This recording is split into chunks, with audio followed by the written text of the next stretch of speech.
चलिए।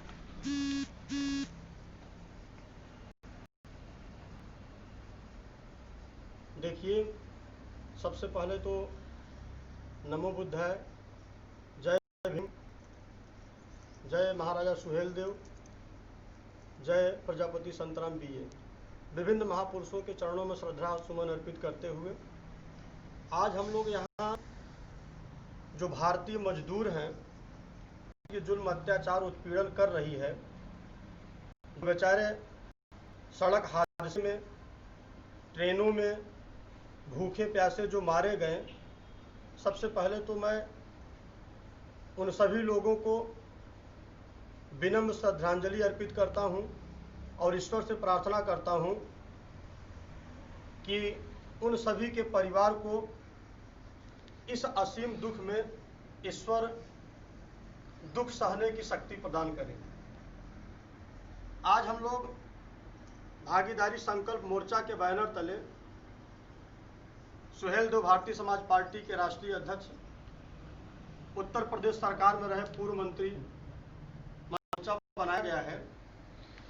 आज इस भागीदारी संकल्प मोर्चा के माध्यम से के बैनर तले हम लोग 1 जून से लेकर 7 जून तक सरकार की जो विभिन्न नीतियां हैं, जो गरीब मजदूर की हिस्सेदारी की बात नहीं करते हैं, जिनके रोजगार छीने जा रहे हैं, आज इस लॉकडाउन में जो भारतीय मजदूरों के साथ अत्याचार हो रहा है, इस अत्याचार को रोकने के लिए, सरकार को एक सीख देने के लिए कि सरकार देखकर जो बेचारे आज प्रताड़ित हो रहे हैं, हम लोग सरकार में आज काली पट्टी बांधकर एक विरोध प्रदर्शन करना चाहते हैं और यह कार्यक्रम हमारा निरंतर 1 जून से 7 जून तक चलेगा। भागीदारी संकल्प मोर्चा में कई पार्टियां आज शामिल हुई हैं। माननीय ओम प्रकाश राजभर जी के नेतृत्व में माननीय बाबू सिंह कुशवाहा, माननीय प्रेमचंद प्रजापति जी, माननीय अनिल सिंह चौहान जी, माननीय रामधनी केवट बिंद जी, माननीय कृष्णा पटेल जी और माननीय बाबूराम पाल जी, माननीय रामकरण कश्यप जी और हमारे साथ माननीय चंद्रशेखर आजाद जी और माननीय शिवपाल यादव जी, विभिन्न दलों के जो राष्ट्रीय नेता आज इस भागीदारी संकल्प मोर्चा में शामिल हुए हैं।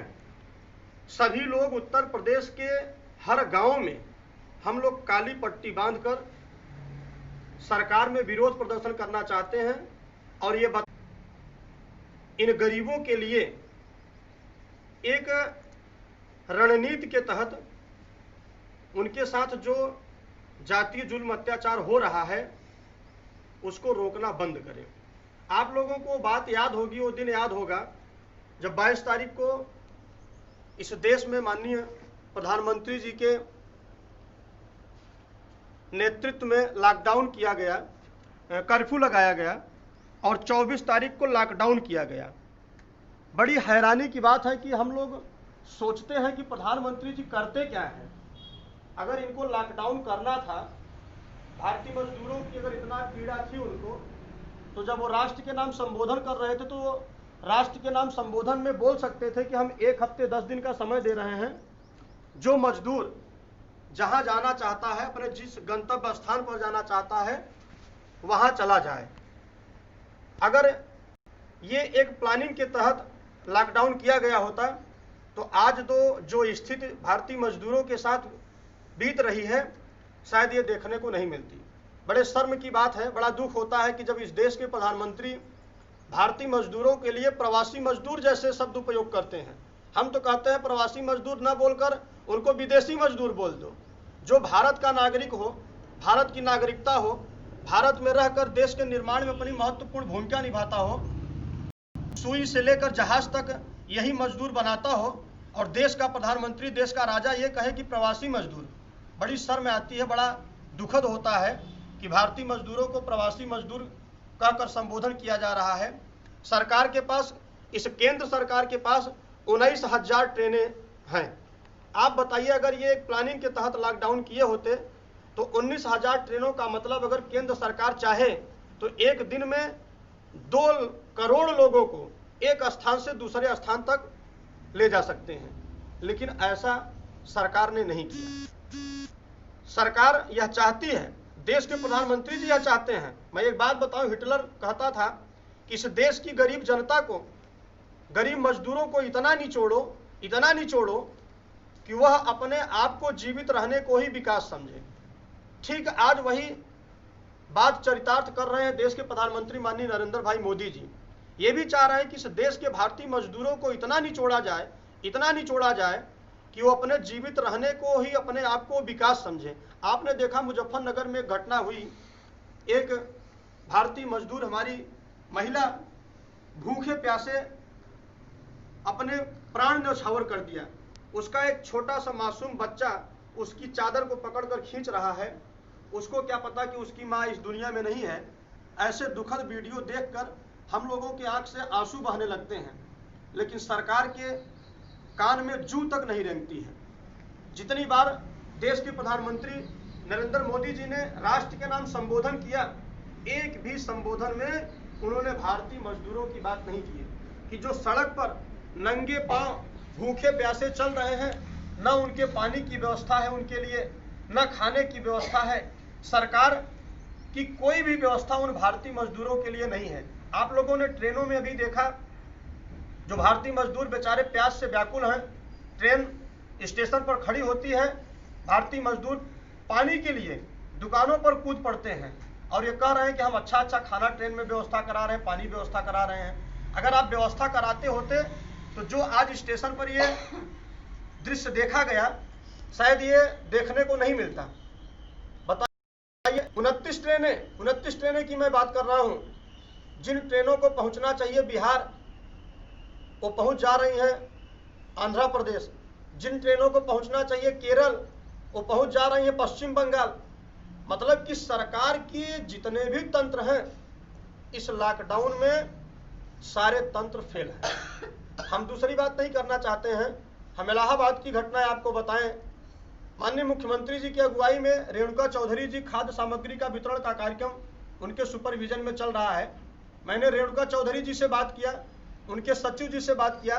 इलाहाबाद के 20 गांवों को मैंने चिन्हित करके दिया, जहां पर आदिवासी लोग, अति पिछड़ी, अति दलित जाति के लोग रहते हैं, जिनके पास खाने को कुछ भी नहीं है। रोज कमाते रोज खाते हैं, लेकिन लॉकडाउन ने उनको उस स्थिति में लाकर खड़ा कर दिया कि उनके घर में अनाज तक नहीं।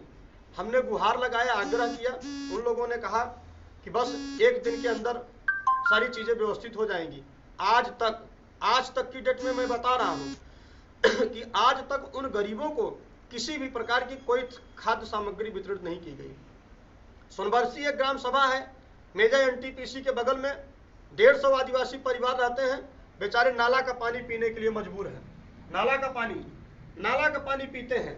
सरकार से मैंने आग्रह किया कि वहां जगह अगर आप हैंडपंप की व्यवस्था नहीं दे सकते हो तो कम से कम टैंकर लगा दीजिए वहां। जो बेचारे गरीब हैं, जो नाला का पानी ले आकर पी रहे हैं, नहीं, सरकार ने कुछ भी नहीं किया।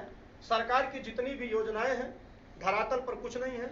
आप बताओ, आप लोग समझदार हो, ये कोरोना जैसी महामारी अमेरिका, चीन से आई। अब बताइए, चीन से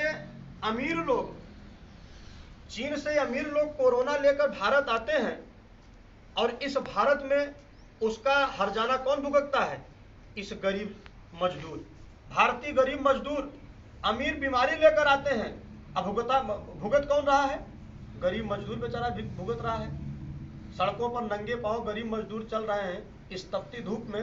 हम तो कहते हैं, हम चैलेंज करते हैं माननीय प्रधानमंत्री जी को, ज्यादा नहीं, उनको 2 घंटे इस भीषण गर्मी में बैठा दीजिए। अगर वो इस भीषण धूप की गर्मी को अगर 2 घंटे बर्दाश्त कर ले तो हम जान जाए कि वो देश को चलाने में सक्षम है। आप बताइए, 22 तारीख को कर्फ्यू लागू किया जाता है, 24 तारीख को लॉकडाउन किया जाता है, 25, 26, 27, 28 तारीख को पीएम केयर फंड बना दिया जाता है। देश से हर लोगों से, नेता, अभिनेता, अधिकारी, कर्मचारी, उद्योगपति, सारे लोगों से चंदा मांगा जाता है, अरबों खरबों